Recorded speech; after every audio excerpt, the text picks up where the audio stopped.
قدرمنو لیدونکو د ژوند پړاوونه د خپرونې مینوالو څنګه چې تاسو ته بهتره معلومه ده چې د ولسمشرۍ ټاکنې را روانې دي.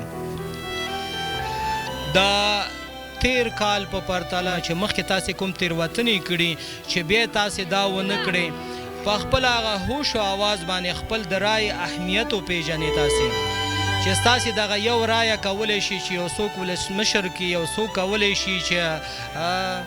ولسمشر نشي. دغه ستاسې رایې ده چې دغه په اساس باندې هغه کولی شي چې دغه رئیس جمهور منتخب شي. قدرمنو لیدونکو د ژوند پړاوونه د خپرونې مینوالو که په هره اداره کې، که په مؤسسه کې یا که په نورو ادارو کې څوک